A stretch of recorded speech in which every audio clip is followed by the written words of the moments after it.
Mo bẹ̀ gbogbo wa pátápátá ẹ jọ̀ọ́ tá ẹ wà nínú audience ẹ jẹ́ bá wa share program yìí kẹ́ bá wa share space yìí to as many people as possible. A ti ń ṣe a lot of programs, a ti ń ṣe a lot of lectures. Today's lecture is one of the most important, extremely important. And I want to beg us, if you can have a pen, paper, kí gbogbo àwọn ọ̀rọ̀ tá máa discuss lónìí, because we find out that a lot of our people, and if you are from Kwara State, anybody from Kwara, you are from Kwara State, I would like to have you on stage so that we can have a conversation.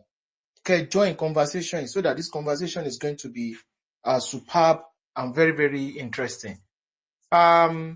This week has been a wonderful week. Has been a very, very entertaining week.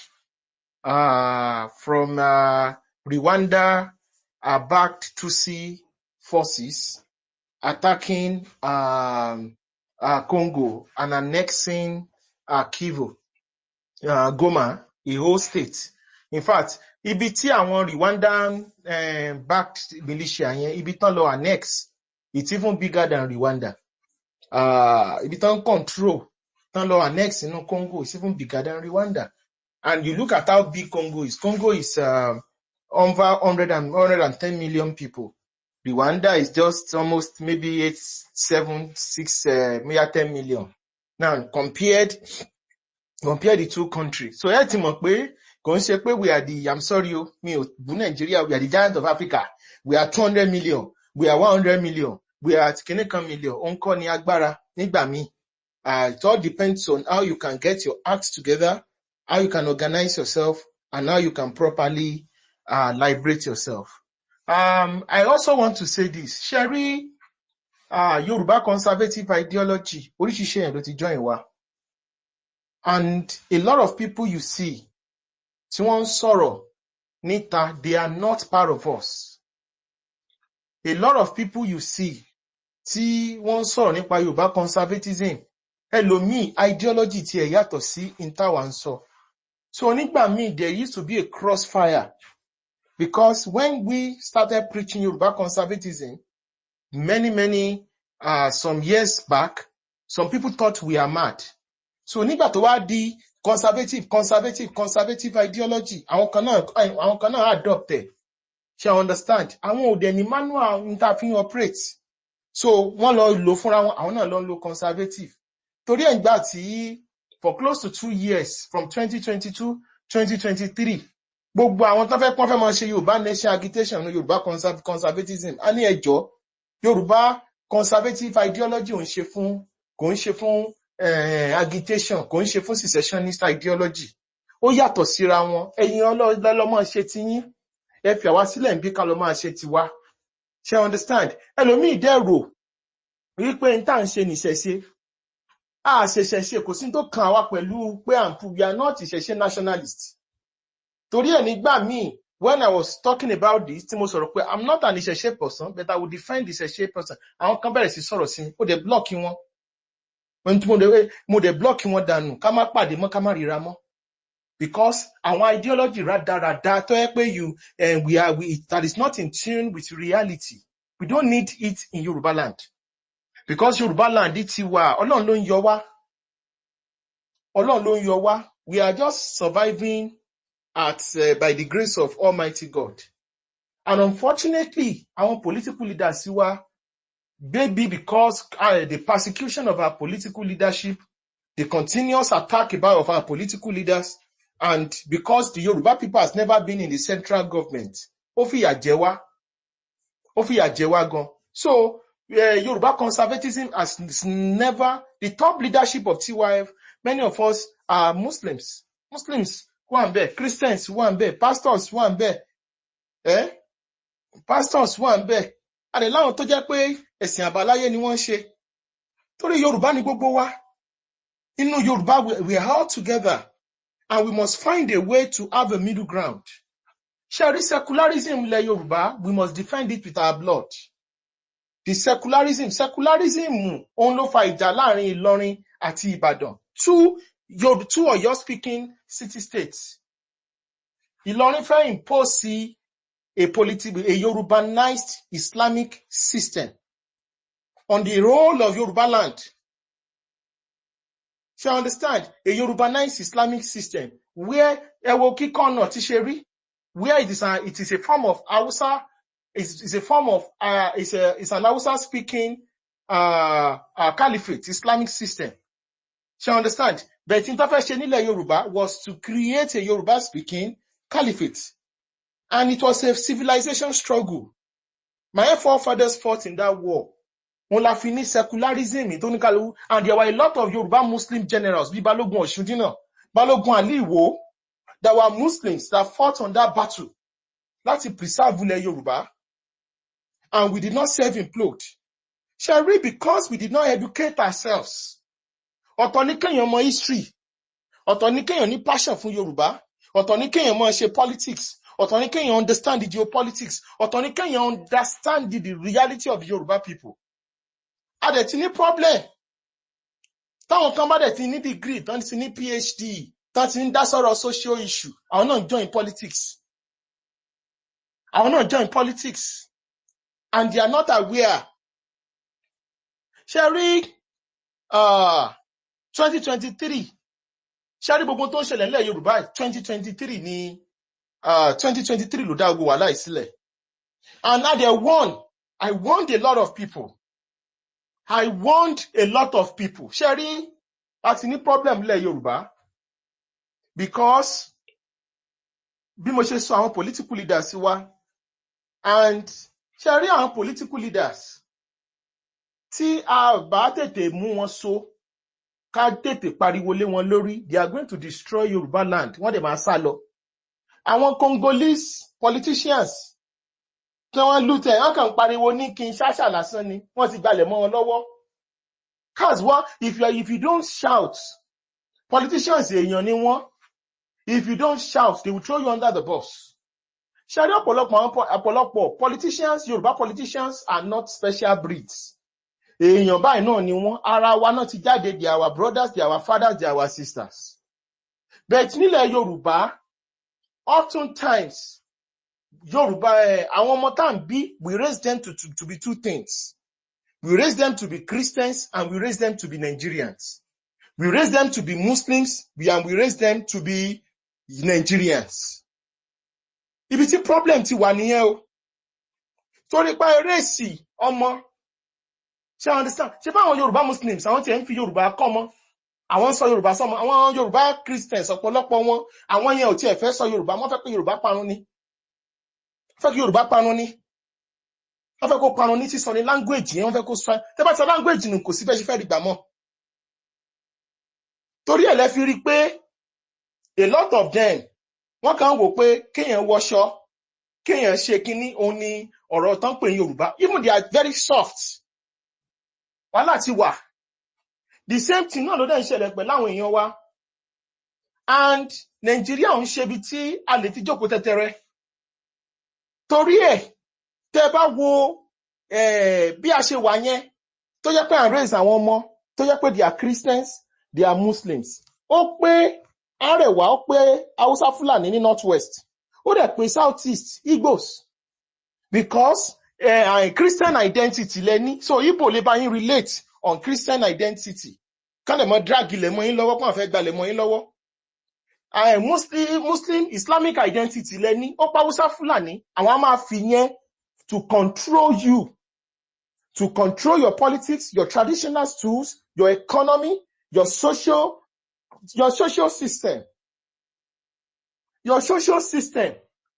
So instead, better you sit back, pé wá kí ló ń ṣẹlẹ̀. Ṣé mọ̀ pé tó bá ẹ wo gbogbo tó ń ṣẹlẹ̀ nílẹ̀ Yorùbá ń sìn.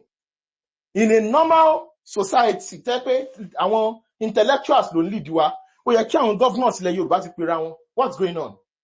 Kàn pé àwọn Islamic bodies, kàn pé àwọn Christian bodies, kàn pé àwọn ìṣẹ̀ṣe bodies, top bodies. Kàn dẹ̀ find out àwọn olóhùn ló fẹ́ dálẹ̀ Yorùbá rú, àwọn olóhùn preach extremism. Tí wọ́n tán bá ti bá wọn sọ̀rọ̀ tí wọ́n bá ti gbọ́ ẹgbẹ́ wọn sábùjá, ẹgbàgbé wọn síbẹ̀. That is how, or kí ló ń bí yín nínú kí lẹ fẹ́? Okay. Kí lẹ̀yin fẹ́? Okay. Let's meet halfway. Let's meet halfway. And we are going to talk about our reality. Our nationalists, no. We sit down, but we have a problem. We have a problem. We have a problem. Afẹ́nifẹ́re tó yẹ kó sọ̀rọ̀ sí wa, tó yẹ kó sọ̀rọ̀ on behalf of Yoruba people, wọ́n ti destroy ẹ̀. Wọ́n ti pín sí méjì. Àwọn kan ò tiẹ̀ defend, wọ́n ti sọ pé àwọn ò defend ọ̀rọ̀ Yorùbá mọ́ báyìí, ọ̀rọ̀ Nàìjíríà làwọn fẹ́ máa gbé, they are Nigerian first. Ẹ̀dẹ̀ pẹ̀lú ayé láfẹ́nifẹ́re. So we are in a state of total anarchy. The Yoruba land is in a system of entropy. It is in a system of chaos. And ọ̀pọ̀lọpọ̀ tí ò ní ìmọ̀ nípa ọ̀rọ̀ Yorùbá, àwọn náà jáde, wọ́n fẹ́ máa speak for Yoruba people. They are doing damage. They are doing damage. So, àti wọ́n láwọn extremists left, right, and center. Mo kí gbogbo alórúkọ Olódùmarè lẹ́ẹ̀kan sí. Mo kí gbogbo àwọn ọba láyé. Mo kí gbogbo àwọn èèyàn mi pátápátá níbi tẹ́ ti ń gbọ́ mi káàkiri ayé. Òní, we are talking about Kwara, understanding Kwara State, religious nationalism versus Yoruba nationalism. Because if you are ignorant, you can be in the state of bondage for the next 300 years. Many of us are growing old. Many of us are andagba, andarugbo. Many of us in being the next 30, 40 years, ọ̀pọ̀lọpọ̀ àti lọ, àti padà sọ́dọ̀ Olódùmarè tó dá wa. So before you know it, àwọn ọmọ wa náà to continue pẹ̀lú rádaràdà yìí, bí Lagos ṣe rí ilẹ̀ Nàìjíríà. Táwọn pariwo pé wọ́n fẹ́ gbálẹ̀ wa o, wọ́n fẹ́ gbálẹ̀ wa o, wọ́n fẹ́ gbálẹ̀ wa o. But because àti properly diagnose the problem ilẹ̀ Yorùbá, I'm going to be saying some things very, very powerful today. I will be saying extremely powerful things today. Because many of the people tó jẹ́ Yorùbá láàrin wa kan, they are so hateful of other Yorubas torí ọ̀rọ̀ ẹ̀sìn. Many of them torí àwọn bitter experiences tó ṣẹlẹ̀ ní in the 1950s and 1940s. Òun ló radicalize many of them. So many of them, instead of looking at the brighter side, wípé okay, kan wo bí ìran Yorùbá ṣe rí, instead of them to look at it that way, wọ́n á fẹ́ dáná sunlẹ̀ Yorùbá pátápátá. I'm going to tell you what is happening. Ṣé rí àwọn kinní yẹn, àwọn Europeans ló dá wàhálà yẹn sílẹ̀. The colonialists, our British, they did some damage in Yoruba land. And even though we are not bringing it to the mainstream, we need to bring it to the mainstream. Because let me tell you something. Ṣé àwọn tó fẹ́ dá ogun sílẹ̀ nílẹ̀ Yorùbá, people that want to radicalize our youth, people that want to create bloodshed, people that want to bring ISIS, Boko Haram into Yoruba land. What they are doing is, they are doing three things. They are rewriting, they are insulting all our traditional rulers. They are attacking our own traditional rulers. They are rewriting Yoruba history. And they are painting a picture of persecution. And the funniest thing is that still gbogbo tán ṣe yìí, ilẹ̀ Yorùbá le jù báyẹn lọ. They will regret creating chaos in Yoruba land. If you destroy Yoruba land, you will destroy the whole of Nigeria. It's more money, ìgbogbo pé torí ẹ̀ ni àwọn tó máa ti fẹ́ ṣe protest. Wọ́n fẹ́ protest that is aimed at overthrowing the government in Nigeria. Southwest no man gbé wá. Once you destroy the Southwest, you disrupt Lagos, Ibadan, and every other thing. Gbogbo ayé máa rí, it will go viral. And that's the end. The kind of protest tó ṣẹlẹ̀ ní end governance yẹn ní North. ní last year, tó bá ṣẹlẹ̀ ní Southwest, it could have been a different ball game entirely.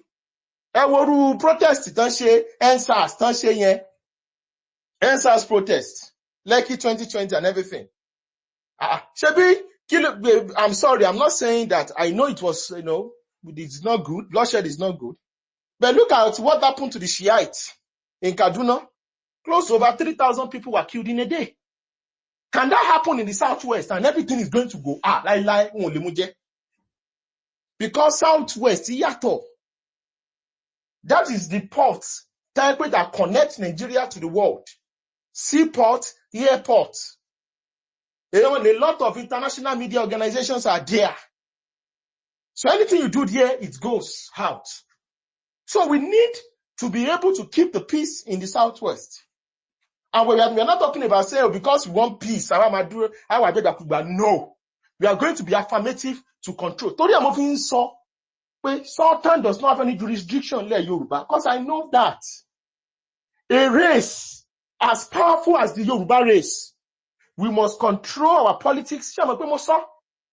Lecture think Yoruba first. Why we must not allow outsiders that's my dictate and to my governor when we are not conquered people.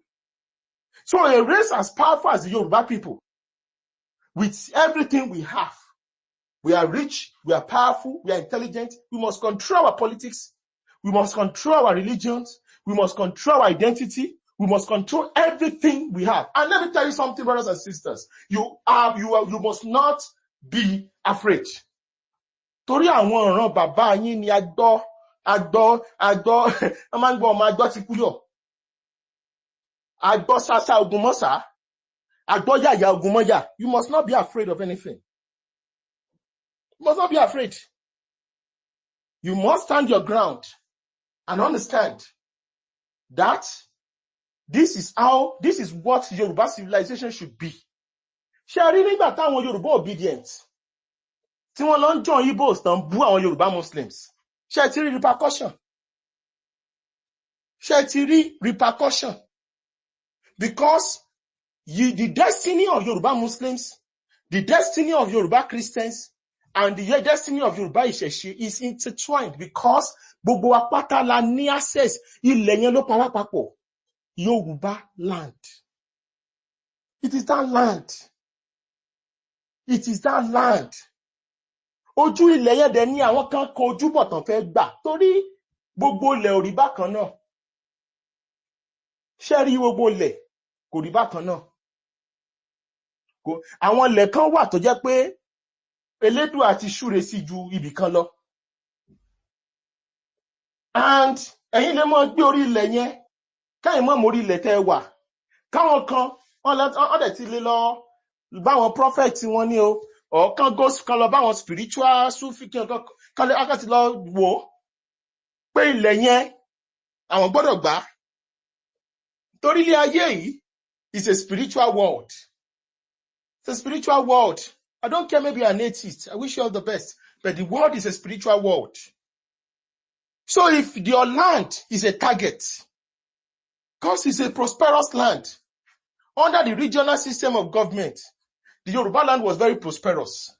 In pre-colonial times, when the days of the empire, we were the most prosperous part of Africa. During the now that's one in Fourth Republic, Yoruba state. Yoruba land is still always punching above its weight, despite the fact that 80 to 70% or 90% of our resources is taken to Abuja and shared with other people. We cannot even control our reality within Nigeria. Despite all these things, we are still, because we are blessed people. But you can be blessed. Your great-great-grandfather might own that land, but that land can be taken away from you, and you can be driven away from that land. It has happened. We've seen it in Gaza. We've seen it in Palestine. We've seen it in Mount Ammon, in Syria, just a few months ago. We saw it in Golan Heights in Syria also. So you can own a land and lose that land if you are not ready to fight the battle of your life to down political correctness so that àwọn ọmọ wa ò ní ṣe ẹrú lọ́jọ́ iwájú. Ṣé rí lórí ọ̀rọ̀ Sharia? Ṣé rí there is a difference between Sharia panel, Sharia court, àti the penal code fún Sharia. Ṣé rí, and to my fellow Yoruba Muslims, salam alaikum.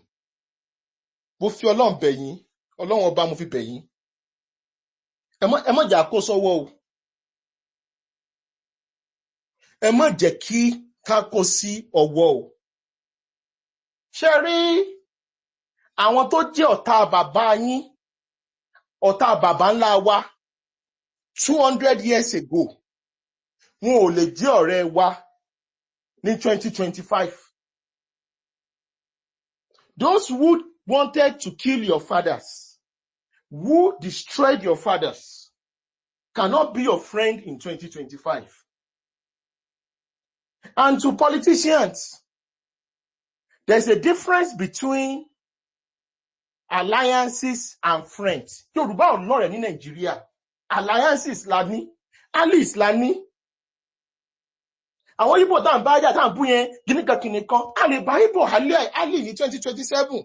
It is politics. Just to be able to protect our interests within Nigeria. Because ẹni tó bá mọ tí àwọn Arẹwà fojú ẹ̀ṣá Northwest àti Southern Asia ìtàn fojú Yorùbá rí between 1993 and 1999. A mọ̀ pé Yorùbá ronú is extremely important. And we are dealing with the people tó jẹ́ pé wọ́n fi ẹ̀sìn, a minority tí ò ju 10-20% the population lọ, ó dẹ̀ fi ẹ̀sìn, ó dẹ̀ fi subjugate 80% of the population in 7 states for the past 200 years. Ó dẹ̀ ń rí ṣe minority. So ìran yẹn kò ń ṣe ìran tó jẹ́ kẹ́ fún ní 1 inch tó yẹ kẹ́ fojú di, ẹ gbọ́dọ̀ fojú di. We must be able to educate our people about what is happening and how we are going to go about it.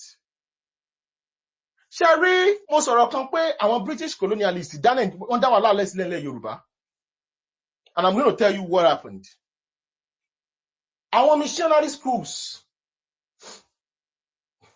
because nígbà táwọn British dé, wọ́n dá sí social structure and social order ilẹ̀ Yorùbá sílẹ̀. Yorùbá wọ́n dàrú. So nígbà tí wọ́n dá a lot of this social order rú,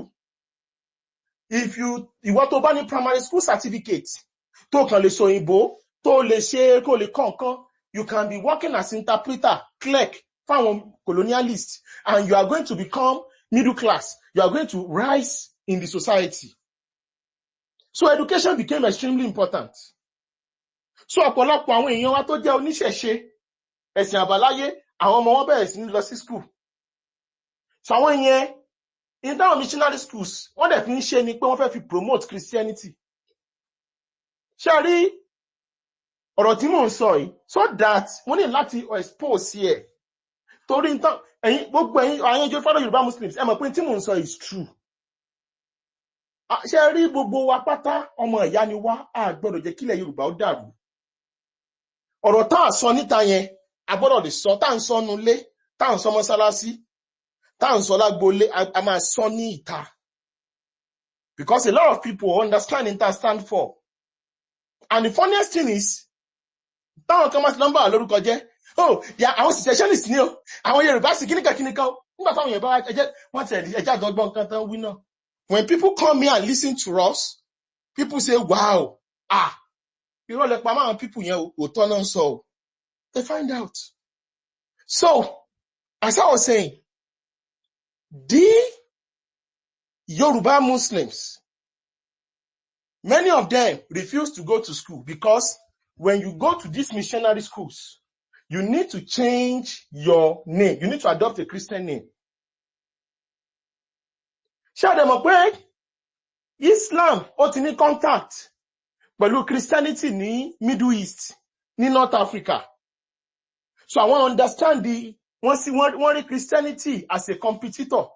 Ó yàtọ̀ sí Yoruba religion. So many of our people started converting.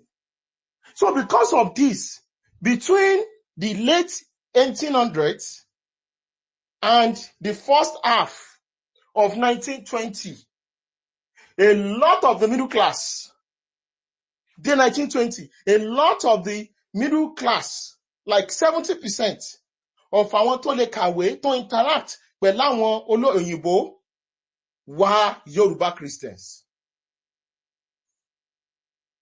But so a lot of our Yoruba Muslims, torí ẹ̀ ní ọ̀pọ̀lọpọ̀ àwa Ọ̀yọ́, people from the Ọ̀yọ́ axis, in current Ọ̀yọ́ state, in current Ọ̀ṣun state, in current Kwara state, even part of Ogun were not as educated compared to the Yorubas in Ekiti, in Ondo, in Lagos, and in the Egba territory.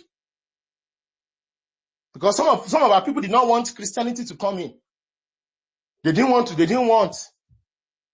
Basoro Gumola, in fact, there was a case in Ibadan, tí wọ́n fẹ́ káwọn missionaries wá rárá, because they were hardline conservative, because Islam has a form of conservatism, and Yoruba religion also has a form of conservatism. So this was where the issue started. So a lot of people were denied from attending schools, nílẹ̀ Yorùbá, because they were Muslims. That's why tebara wọn many Lagos elites, ẹ máa gbọ́ Paul Noah, Akanbi, Kamarudin, ẹ̀ẹ́dẹ̀rí ó máa jẹ́ chief imam kìnnìkan máa pa kéde ń jẹ́ Noah, bóun ni Noah, bẹ́ẹ̀ Noah ni orúkọ tó ń lò tó gbà nígbà tó lọ missionary schools. Ṣé rí bad blood yẹn ó wà nínú a lot of our people. Ó ní irú àwọn murik, a lot of irú àwọn orientation báyìí. Ó ní àwọn murik tó jẹ́ dàbí professor. Ó ní wọ́n ní tí wọ́n fi ní pé àwọn ní they have cause to settle with Yoruba Christians. Because ṣe rí òótọ́ ọ̀rọ̀ kò ní pé ká mọ̀ sọ tòun. And we need to know where we are coming so that we can know where we are going. Now, so majority of the political class who are rich, powerful, are Yoruba Christians. Many of the middle class who are rich, who are powerful, are Yoruba Christians. Then, fortunately, Baba Awolowo gbìyànjú to make sure that there was a balance. In Yoruba land, he tried his best. In order to ensure pé balance wà. Torí ẹ̀ ní this kind of competition, this kind of Yoruba Christians, ọ̀tá ni wọ́n, Yoruba Christians, ìwọ Muslim. So wọ́n ti radicalize some of our people, even on things tí ò true. Wọ́n ti bẹ̀rẹ̀ sí ní radicalize àwọn èèyàn wa. So wọ́n ti ń create we against them. So ó ti ń di pé ta ló jẹ governor Ogun State, is he a Muslim or a Christian? Ta ló jẹ governor Osun State, is he a Muslim or a Christian?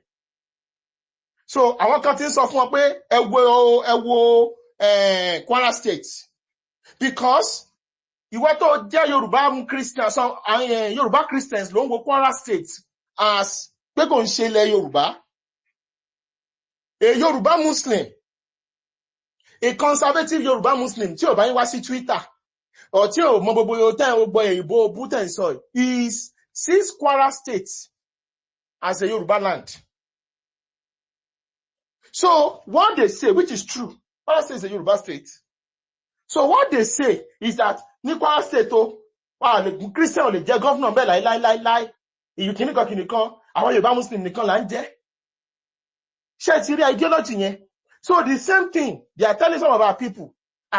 Bí kíni ẹ̀yin lẹ́ ń gbà wọ́n láyé. Come on, ṣerú ẹ̀, kíní kan.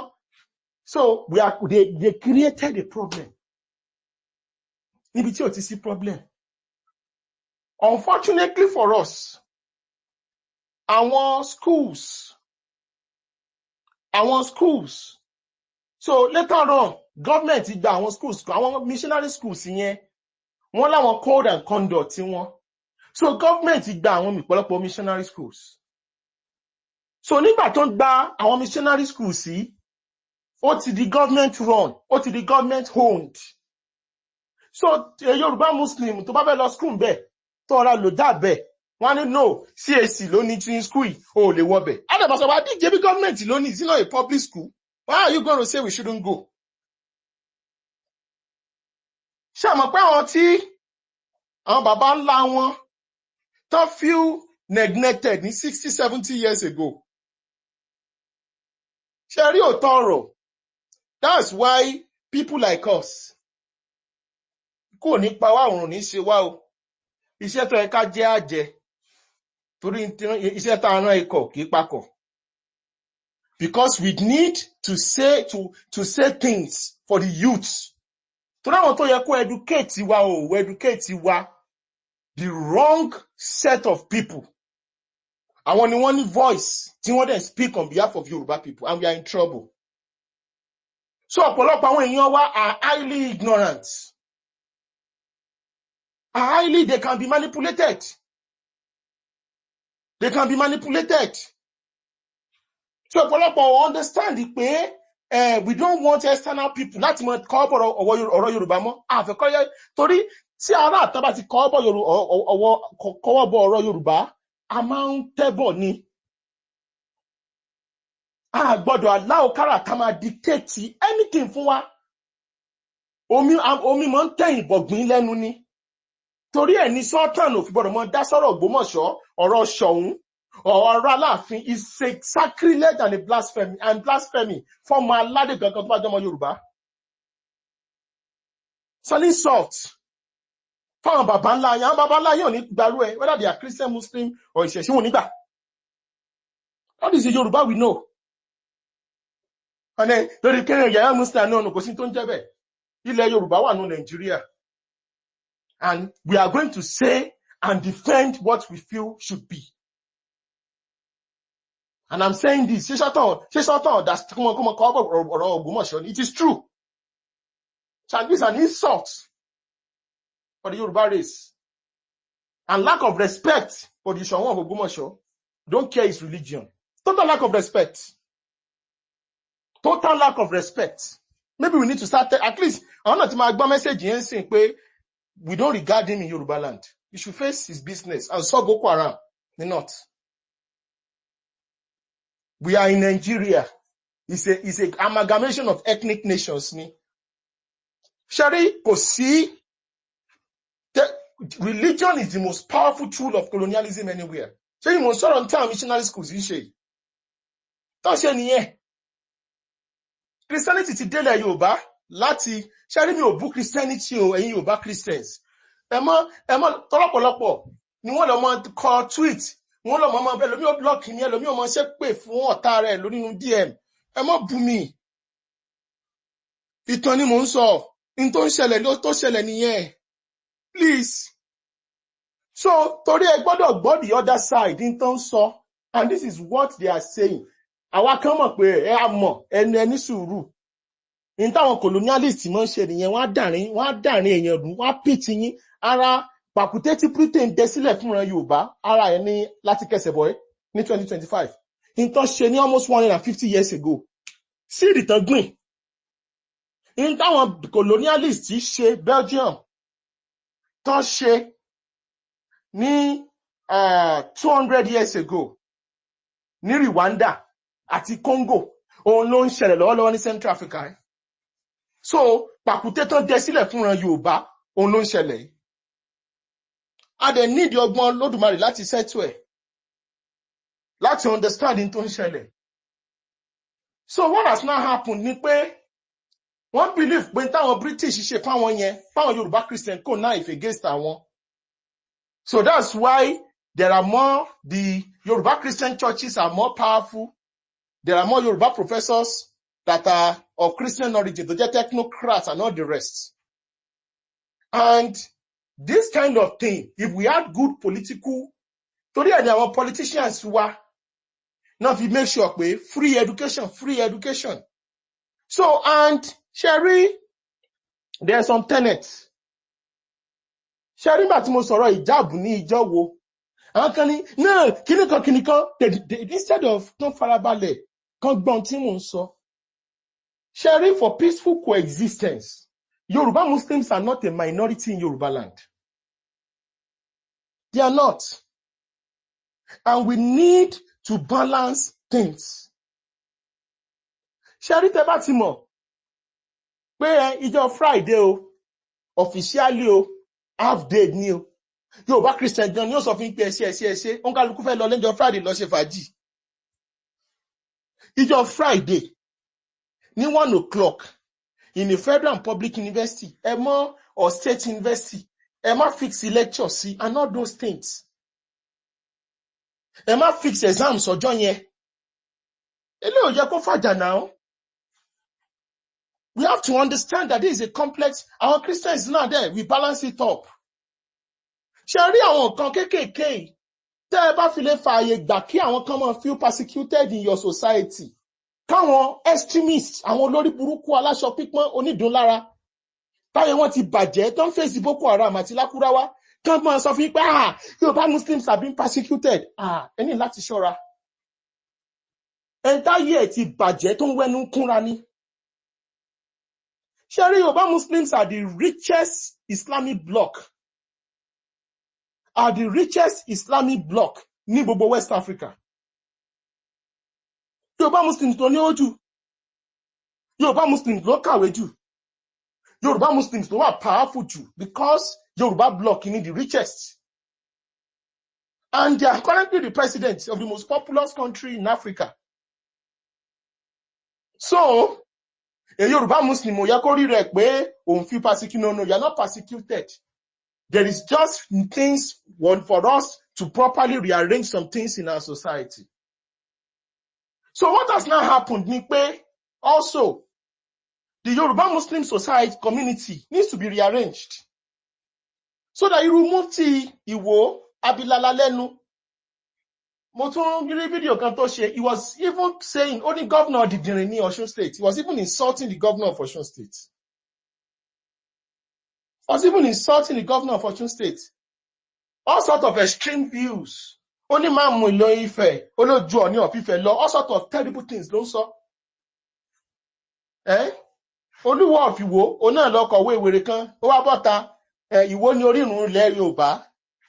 Ó sì ń sọ, ó dẹ̀ ń sọ ọ̀rọ̀ tó yẹ pé ó ní mental, pẹ́ni pé ẹ mọ̀ pé does this person have mental problem? Now, why are they doing it? Because they are funded. Destabilization, wọ́n fẹ́ destabilize ilẹ̀ Yorùbá ni. We have rogues. And torí pé ilẹ̀ Yorùbá ti wà bastardized. Our system, everything is bastardized.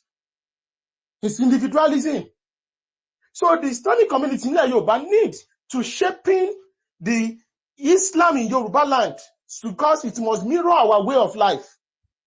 Ṣé kò sí tó ń jẹ́ pé Islam is the same thing everywhere. Ṣé ẹ fẹ́ fi Islam Afghanistan wé Islam Qatar ni? Ṣé ẹ fẹ́ fi Islam tó ń ṣe ní Jordan? Ṣé ẹ fẹ́ compare the structure pẹ̀lú Islam Malaysia?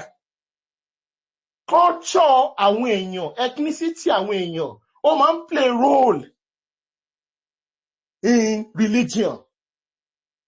I'm going to give you another good example. Torí ẹ̀ ni àwọn ṣe rí ibi tí kìíní dangerous dé. Àwọn tí wọ́n brainwash wọn ò sí lórí Twitter. Àwọn tí wọ́n manipulate wọn ò l'access sí data. Inú oko náà wà. In tí Boko Haram ò ṣe fi wà. That's why they could not defeat Boko Haram. Because Boko Haram, the recruits, àwọn tó ń recruit in Boko Haram are people tó jẹ́ pé they might not see civilization in the next 2,000 years. ní gbogbo àwọn desert Borno, Chad, Northern Cameroon yẹn. Tẹ́ bá lè ti fún wọn ní $200 per month as owó oṣù. They are away from the ṣé rò pé wọn ò ní lọ gbébọn ni. They are fighting for religion. In terms of your religion lọ, wọ́n lè dáko. So they can be recruited and they can be manipulated pé torí pé democracy tán ṣe ní Nàìjíríà torí ẹ̀ ni wọ́n fi poor. Wọ́n wá máa fi bọ́n ṣe kówó jẹ, wọ́n máa lo àwọn fídíò yẹn to recruit a lot of people. To recruit a lot of people. Torí ẹ̀ ní conversation gbogbo apáta láti gbọ́dọ̀ lọ lé. You must ẹ má ẹ̀kan insult nípa tí ẹ̀ mọ̀ tí Yorùbá lọ́sìn. Ẹ má dá wọn lóhùn. We are protecting our future ní o. We are protecting our future. In tó máa ṣẹlẹ̀ nílẹ̀ Yorùbá, mi à fẹ́ ogun. Because sí nǹkan tó máa ṣẹlẹ̀, we are going to survive. But we can avert the disaster coming up or reduce the disaster. So now one kan wà tẹ́gbẹ́ they are irreversible until except the government act fast. Irú àwọn tó irú mufti wọ̀nyẹn act fast to quickly take them and prosecute them accordingly before they continue the damage they are doing in Yoruba land. Sherry, most of the Islamic community needs to be organized. Needs to be organized. And Sherry Sharia panel nílẹ̀ Yorùbá. I want to say something controversial. It's more than 200 years. Ọ̀rọ̀ tí mò ń sọ yìí, mo ń pa nǹkan conservative kan ìpè ní wọ́n gbé mi ṣẹ́ for the next 2 months. Bẹ̀tẹ̀ má ṣe pé. Sharia panel nílẹ̀ Yorùbá is more than 200 years. There's a difference between Sharia panel, Sharia law, Sharia court for civil cases, àti Sharia for penal code. They are different things entirely. Sharia problem tani, mo sọ pé the Yoruba community, the Yoruba Islamic community needs to be reorganized. Sharia mo sọ pé gbogbo àwọn a lot of our people tó jẹ́ Christians náà aláwọn fanatics díẹ̀ náà láàrin wọn náà. I have to tell you the truth. Àwọn Christians kan tó máa ń sọ̀rọ̀ bó ṣe ń behave nílẹ̀ Yorùbá ẹ máa bí wọ́n lérè pé ṣé Christian land ní Nàìjíríà ní ilẹ̀ Yorùbá. This is a multi-religious society. This is a multi-religious society.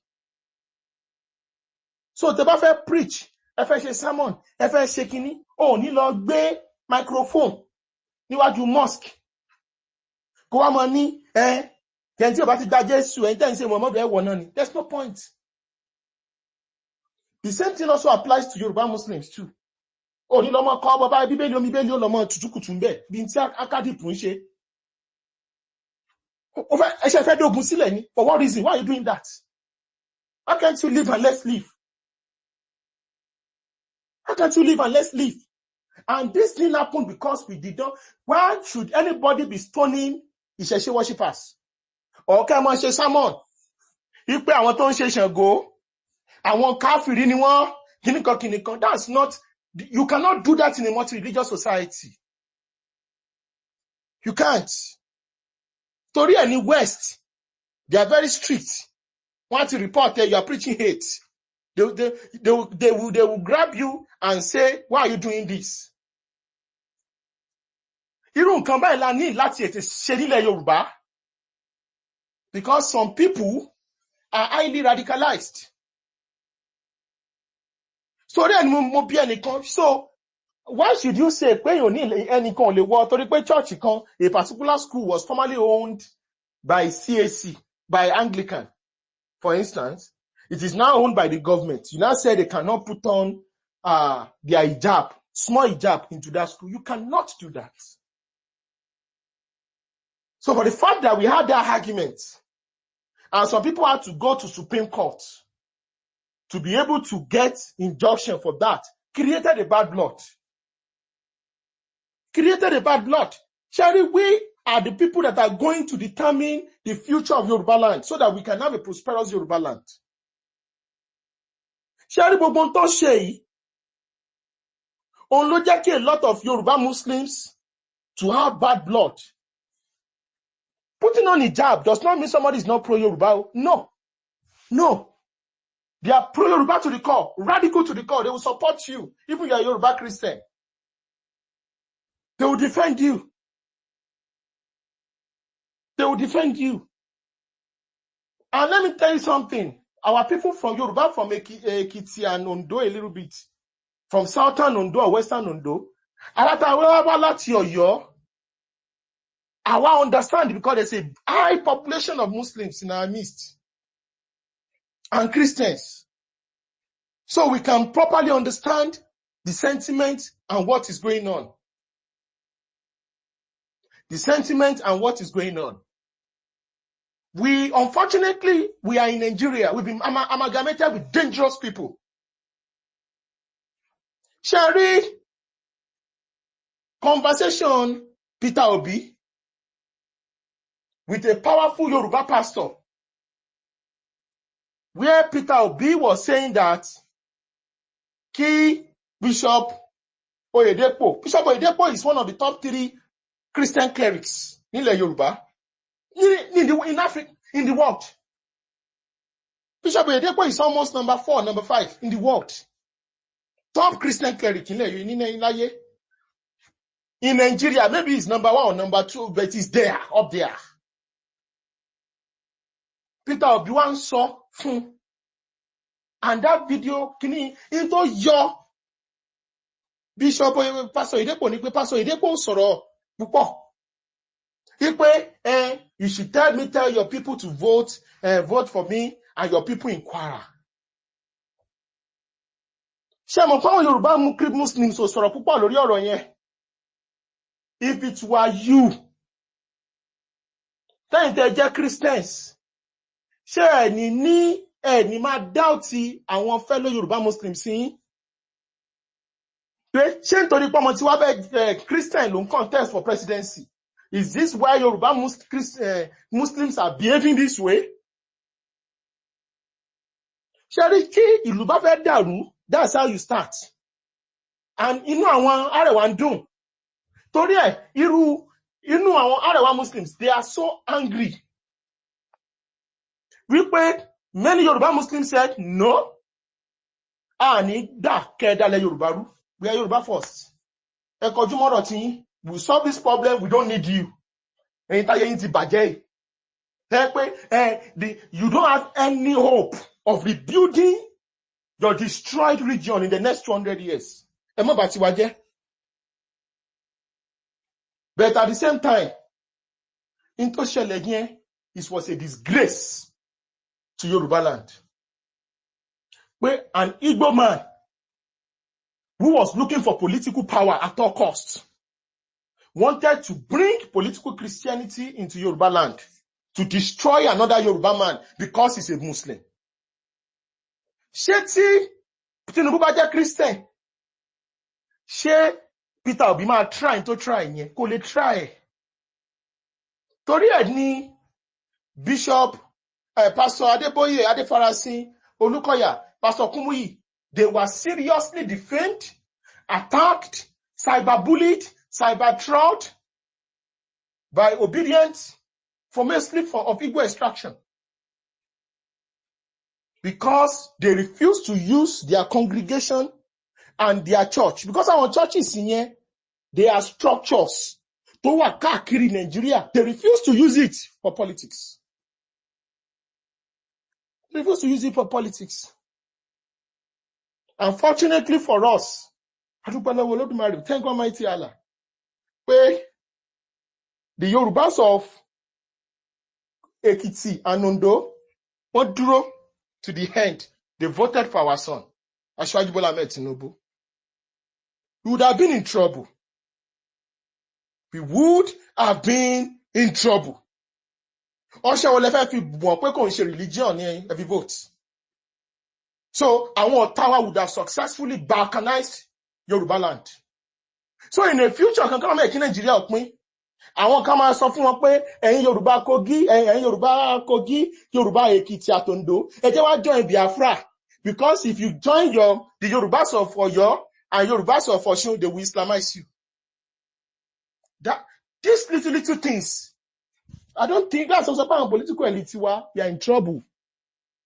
We are in trouble. We are in trouble. And tí ó bá ti jẹ́ Yorùbá nationalist, kò yẹ kó máa lead Yorùbá. And tí ó bá ti jẹ́ Yorùbá nationalist has no business in our politics.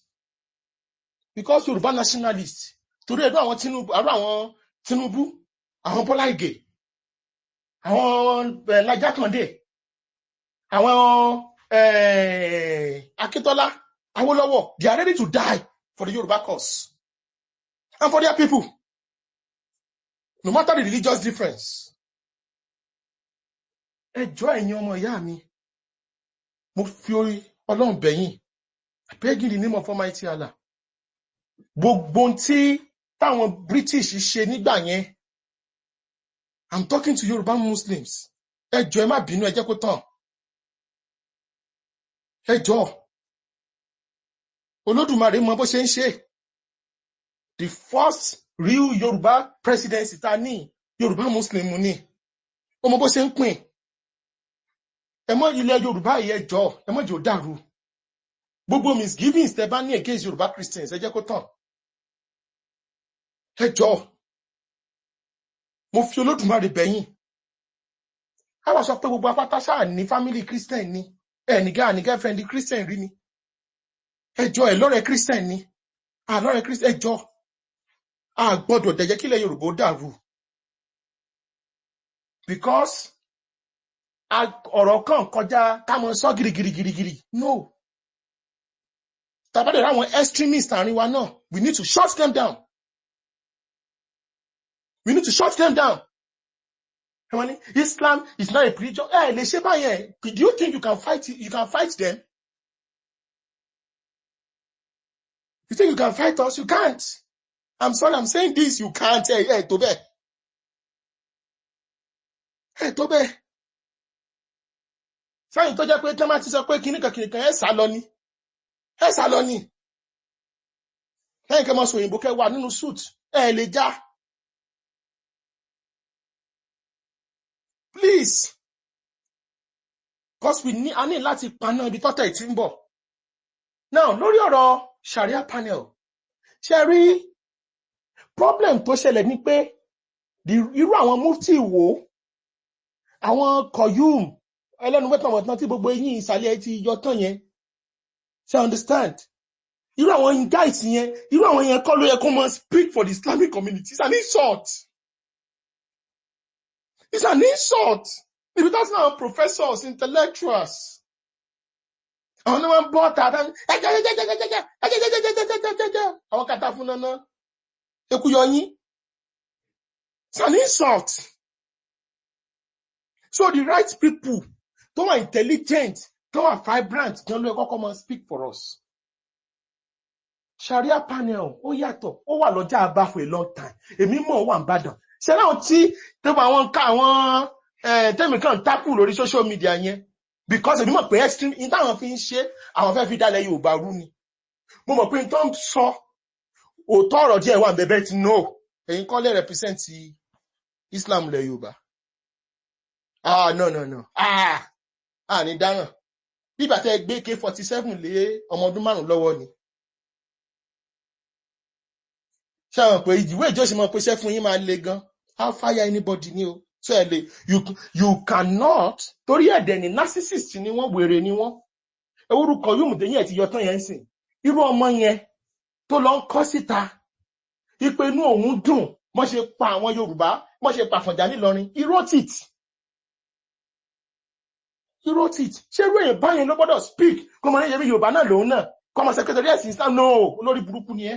Bí tó bá wà. Olórí burúkú ni ẹ́. If you are here anonymously, o tún sọ olórí burúkú ẹ̀dá ni ẹ́. You can't speak for us. Can't speak for us. Because I need láti find the balance nílẹ̀ Yorùbá. And I'm about to operate. That's why I said, all of you, Islam is not a religion of this. Islam is not, no. It's not a religion, You are doing more damage. You are making radicals to be able to recruit. To them, a lot of people don't put down conservatives are not tactical and diplomatic. They are not tactical. They will recruit easily from you. Ṣebí nígbà tí heavy-handedness tán fi pa Mohammed Yusuf, òun ló fà á tí wọ́n fi táwọn Boko Haram members tán fi lè ráyè recruit for the agenda. Oh, they are persecuting Muslims. That's what they will be saying. That's what they will be saying. So àwọn dẹ̀ fẹ́ lò nítorí politicians, Islamists are politicians. They are not Muslims. There's a difference between Muslims and Islamists. And Islamists, olórí burúkú ni wọ́n, wọ́n máa ní, you are a fake Muslim. Wọ́n ti coin nìkankan sí ilẹ̀ Yorùbá. Àwọn Muslim ọlọ́bẹ̀ ẹ̀yọ́. Àwọn Yorùbá but orí yín ló mo sọ fún kan lánàá pé orí ẹ̀ burú. Tí bàbá tiẹ̀ ló sọ àwọn family tèmi di Muslim ni wàá sọ fún mi. But how many people have that level of mental logic, mental health strength? Láti understand pé eléyìí òṣèlú ló ń ṣe. Irú àwọn tó pariwo, oh, hey, Muslim ticket. Oh, you want to go and vote for your Yoruba brother because of religion, ethnicity? Have you forgotten we are all brothers in Christ? Wọ́n dẹ̀ bá yí ọ̀pọ̀lọpọ̀ Yorùbá jẹ́ lọ. And that is sharing power. Sharing power. There is no morality in the pursuit of power, domination, and caliphate building. There is no morality. There is no ethics. There is no, how am I going to put it? There is no ethics in power, in the pursuit of power. There's no morality in it. That's why anybody say, oh, election, kiniko. Okay, let's talk about America. America, you look at what happened in America. When Biden wanted to leave government, what did he do? He signed an executive order to pardon all his family. America, nepotism, tribalism. Oh, tribalism. This is their tribalism. It is called power. Power. Trump, ló fi get the power in America. White nationalism. He got it. It's called power. So àwọn tó ń lo Islamic sentiments láti fẹ́ destroy àwọn Arewa, àwọn Boko Haram sympathizers, ISIS sympathizers, Taliban sympathizers, tí wọ́n ń lo religious sentiments láti fẹ́ dalẹ̀ Yorùbá rú. They don't care if Yoruba land becomes a blood zone, a blood shedding zone. They don't care. Ayé tàwọn kulẹ̀ ti bàjẹ́ already. What they care is domination and power. And they will do anything to get it. Same thing with what Southeast nationalists did. They transferred 300,000 plus PVC to Lagos in order to put in an Igbo thinking, non-Yoruba thinking governor who hates Yoruba people. Chinedu Baribo in the most powerful state in Nigeria.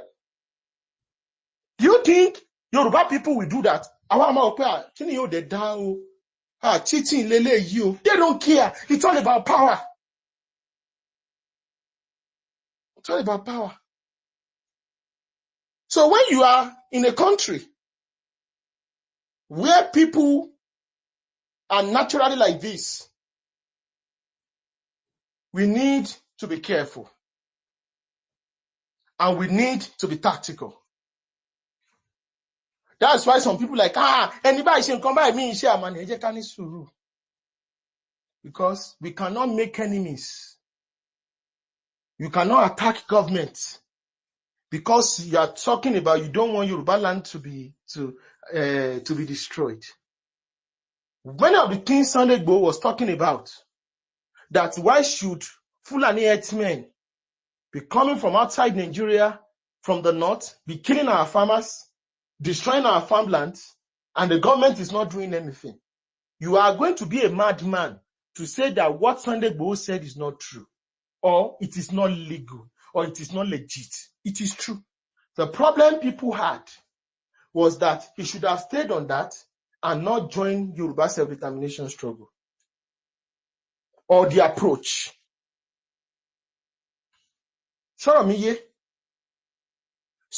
if we say that what we are fighting for, what we are appealing for, Yoruba unity, self-preservation of Yoruba land, and bringing back Awoism, it is fundamentally true, and we must not do it outside the armpit of the law.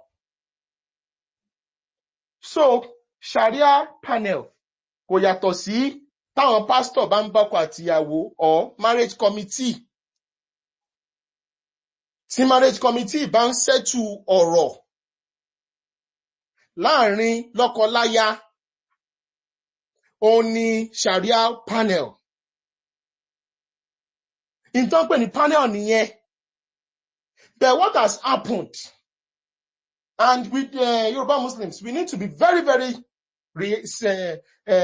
realistic. No emotions in this thing. Sharia anything Sharia. Àwọn Hausa Fulani ti bàjẹ́, wọ́n ti bastardize ẹ̀.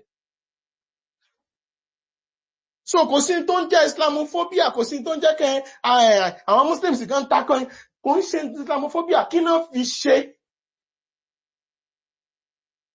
Báwo làwọn tó lò ó ní Nàìjíríà? Kò sí nǹkan kan tí wọ́n bastardize ní Nàìjíríà. There is nothing that cannot be weaponized in Nigeria. Ordinary residency, lásán pa àwọn kan, ẹ̀dá àwọn kan lálejò. The next thing ni Lagos is no man's land. We will buy up, we will chase away your obas. In the 21st century. So there is nothing that cannot be bastardized. And stop thinking people have no right to be afraid. Because Arewa ti bastardize ẹ̀. Tí Arewa bá fi Sharia, tí wọ́n fi tó ìlú wọn tó dàbí Qatar, tí ó ń ṣe pé a fẹ́ ṣe VAT, something just, a fẹ́ restructure Nigeria, wọ́n mọ̀ fẹ́ sí dá Nigeria rú. Nigeria spent nothing less than 3 trillion naira for almost 15 years now. 15 times 3. That's close to 45 million. That's only 50 trillion naira. Only Nigeria ti ń ná sí ọ̀rọ̀ Boko Haram, terrorism àti ISIS ní northern Nigeria. And what happened? After tí wọ́n ṣe ọ̀rọ̀ Sharia yìí, ṣe mọ̀ thousands of people tí wọ́n pa ní Kaduna, thousands of people tí wọ́n pa ní Jos, thousands of people tí wọ́n pa ní Kano. They spilled a lot of human blood because of Sharia. The same people are not telling you, look at us. We are fighting for the rights of our Muslim brothers in the Southwest. Ta ló pè yín? Ẹ̀yin olórí burúkú, ta ló pè yín? Ta ló pè yín? You guys are not Muslims. You are politicians. That's why Timothy said we need to separate Muslims and politicians. They are different. Wọ́n kàn fi ẹ̀sìn, wọ́n fẹ́ máa fi achieve political money. Wọ́n believe pé táwọn bá overturn the current order, the new order yẹn, àwọn máa benefit in there politically ni àtàwọn family wọn. That is what is happening there. So, Sharia panel, sincerely, there's no big deal in Sharia panel. It's no big deal now. Ẹ̀yin èèyàn mi, tí ó bá ti kúrò ní lẹ́yìn Sharia panel, ó tán.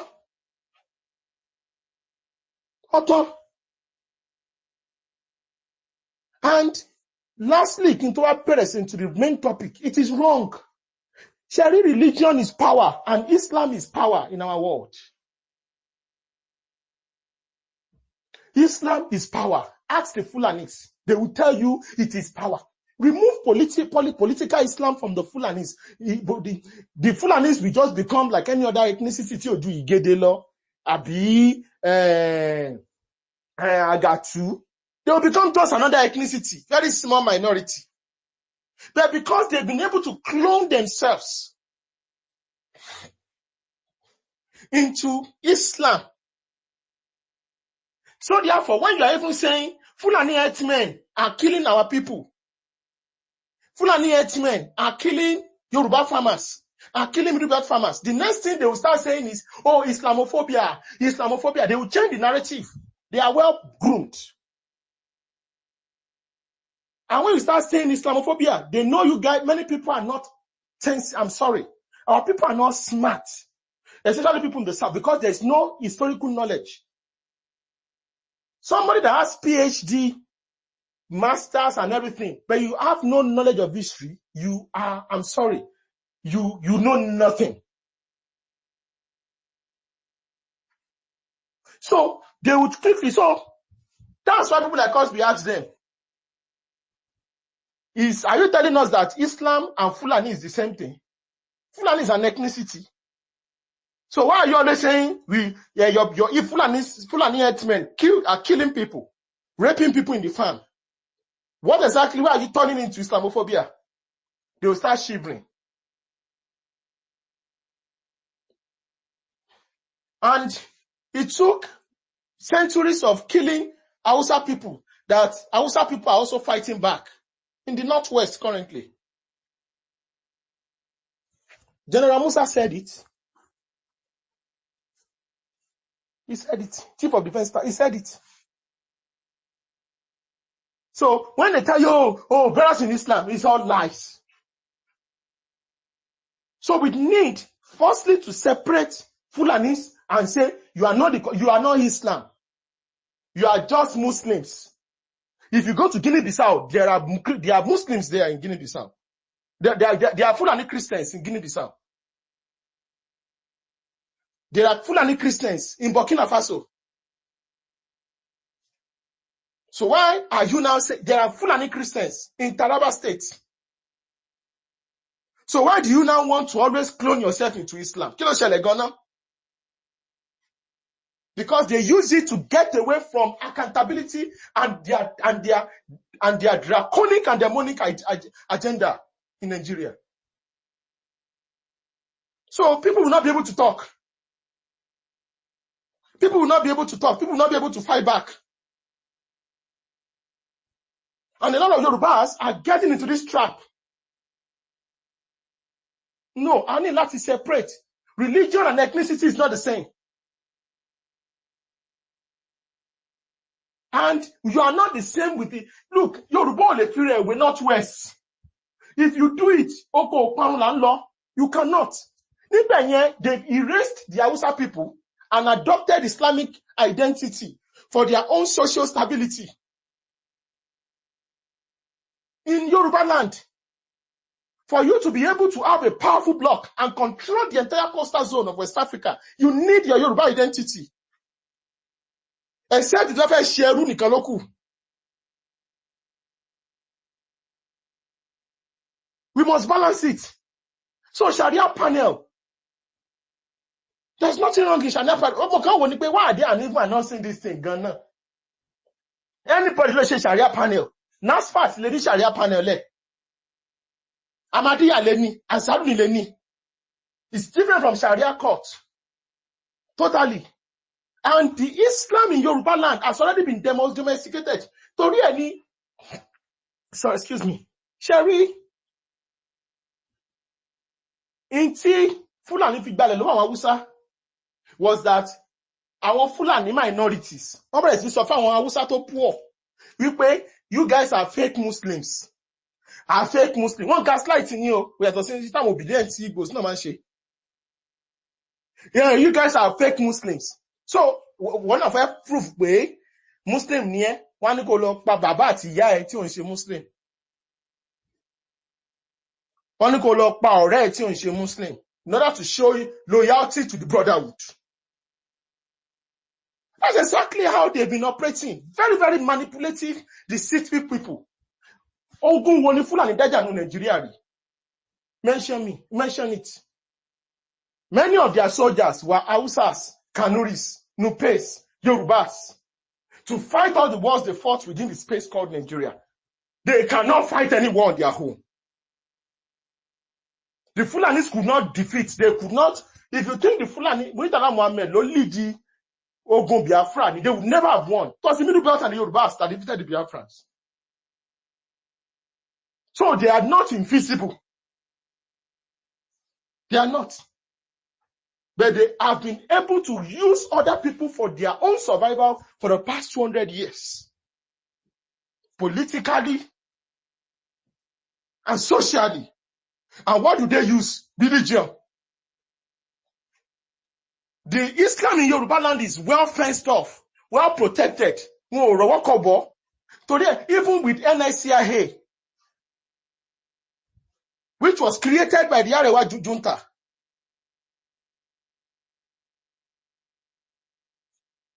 For Yoruba people to have their own spiritual head of Islam, it is extremely important. Extremely, extremely important. Look, Islam is an institution in Yoruba land. I'm going to go there.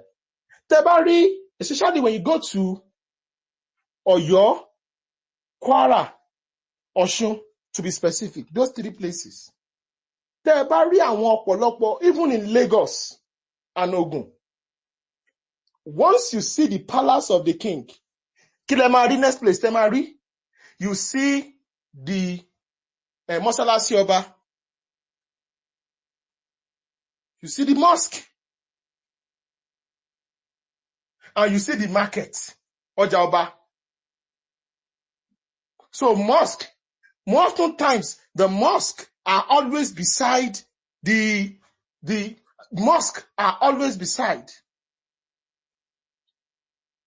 many of the palaces of in that Oyo, Kwara,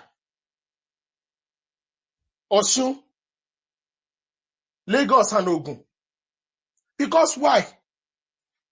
The Islam yẹn Kábíyèsí ló control ẹ̀, Kábíyèsí ló máa appoint imam síbẹ̀. So the Obas did not allow outsiders kó wá máa yan imam síbẹ̀ fóun. Ṣé mọ̀ pé mistake yẹn ló yíwọ́ fún Àfọ̀njá tí imam ẹ̀, chief imam ẹ̀, Alimi, òun ló ṣe kíni, òun ló revolt against ẹ̀. Because your spiritual leader, and tó jẹ́ spiritual leader yín tó jẹ́ bí pastor, tó jẹ́ bí imam, tó bá fi lè ní political ambition, people will trust him and follow him than you. Torí ẹ̀ ni àwọn oníkòbókòbó kótókótó kan, àfáà ní bàbá ọba, ẹ̀ kan dá etí wọn dànù.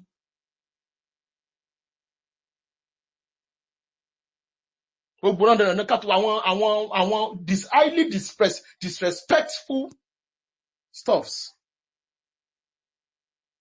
Because you need, the only Quran said, we must respect leaders. So, ibi tí issue wà nìyẹn. Torí ẹ̀ ń sìn, ẹ wo ọ̀rọ̀ Ògbómọ̀ṣọ́. Ẹni tó bá jẹ́ Ṣọ̀ún, òun ló máa ń yan chief imam ń bẹ̀. Because mọ́sálásí ọba ni. I'm not a fan of the Ṣọ̀ún of Ògbómọ̀ṣọ́ because we don't need pastors, religious pastors or imams come and control religious and traditional institutions in Yoruba. We don't need it. They are bastardizing it. But kí ló ṣẹlẹ̀? But ó ti wà ń bẹ̀, no? We are not respecting the person there. We are respecting the stool. Àpèrè yẹn la respect. Torí n tó sọlẹ̀ Yorùbá pọ̀ papọ̀ nìyẹn. Without those tools, there is no Yoruba land anymore.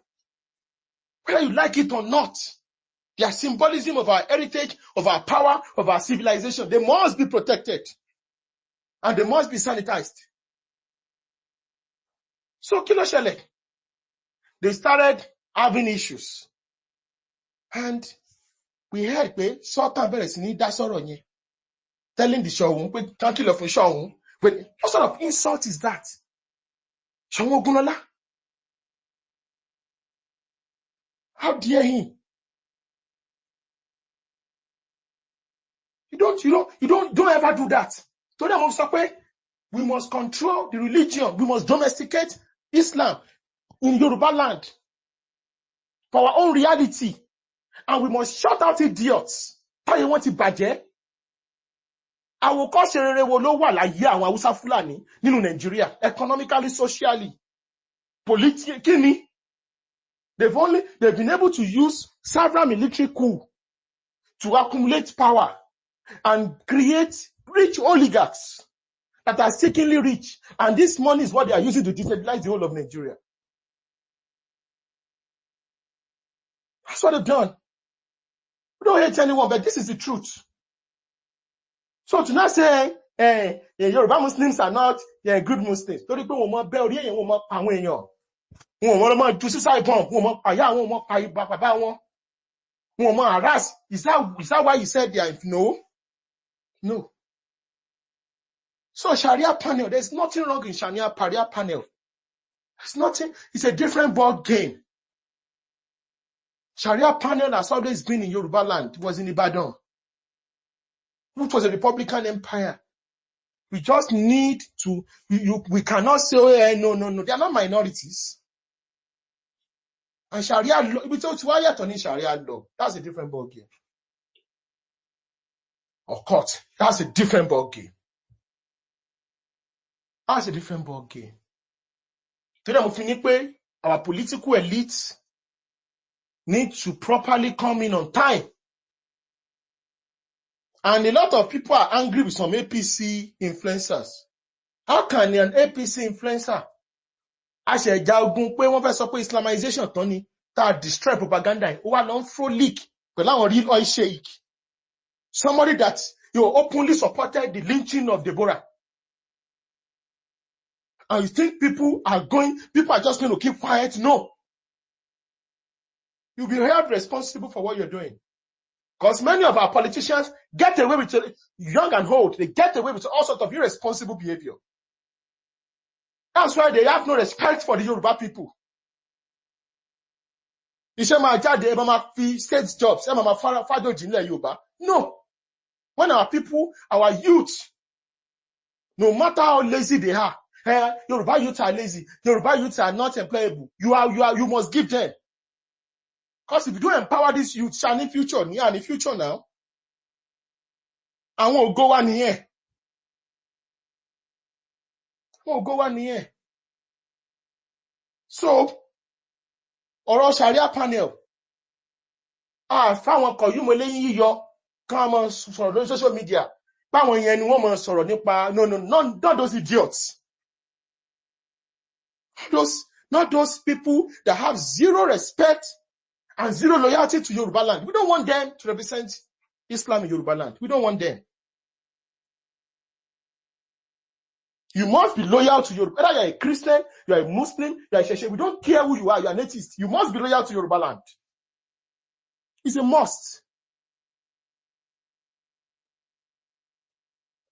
Torí ẹni tẹ́ bá wo àwọn extremists yẹn, ṣé àwọn extremists, ó ní bí tó ti ń groom wọn o.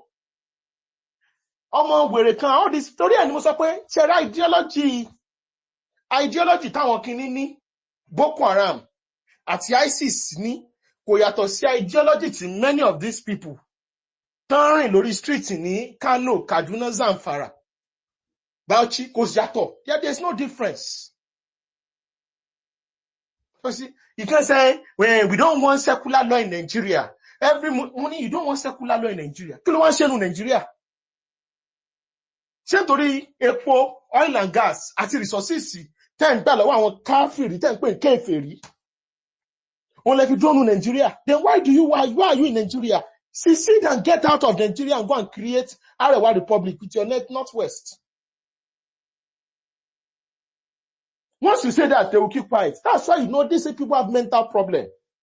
What they've been able to do is that they will be they will be propagating hate, religious intolerance, attacking other religions, telling people to go and attack. These people, they'll be telling people to go and be attacking other religions.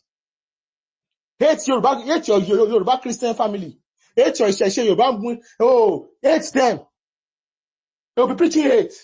Now, when they are called out, they will say, oh, the people attacking us are secessionists. The people calling out, they are so diabolical. And you need to be bold and intelligent to be able to figure out what they are doing out. Very diabolical. Oh, they are Islam. Most by Sashitu now. Very idiotic. Torí ẹ̀ náà ni wọn ò fi lè jẹ governor in Oyo State. Tó ló ń sọ̀sọ̀kúsọ lórí. Very, wọ́n kàn sọ̀rọ̀ jágàjàgbá. Gbàlagbà ni wọ́n. Bẹ́ẹ̀ wọn ò lè jẹ governor in Oyo State. Ẹ lè jẹ irú yín kọ́. There is Islamophobia. It is kìnìkan. There is no Islamophobia. Kò sẹ́ńtẹ́rù ò ní bá. Nígbà tí Sultan, ṣẹ́rin tó bá gbogbo kìíní ìjẹ́ ni, ẹgbẹ́ mi ò dá sọ̀rọ̀ yẹn. Because mi ò gbé Sharia panel ní now. There's no big deal. Sharia panel ní now. Bọ́lá Sultan ṣe kọ́ọ̀bọ̀ tó ṣe ń dish order yẹn. The whole of Yoruba land got angry. Share the nationalist side. Both within the political circle, the economic circle, the social circle. Extremely angry. Taba dákẹ́ tá à ń gbọ́ ẹ̀ látijọ́ ẹ̀. You are part of those that has created evil for the Yoruba race. We knew your role in the June 12th. How you betrayed the Yoruba Muslims. For Arewa cause. For Arewa supremacy in Nigeria. We knew how you hijacked the platform created by Dr. Lateef Adebite, that foremost Islamic scholar, and turned it into an Arewa-dominated Islamic society for your own hegemony. That's why we kept quiet for a long time. And they get emboldened because we are dealing with people that are crude. They believe they can kill, they can lie, and they will use religion piety to get away with it. So, mo rò bí mo ti sọ gbogbo in tó ṣẹlẹ̀ and cleared a lot of things on the ground. Ká tó wá bọ́ sọ̀rọ̀ Kwara. Ká tó gbọ́ àyẹ̀dẹ́jọ́ ta ló ní ìbéèrè.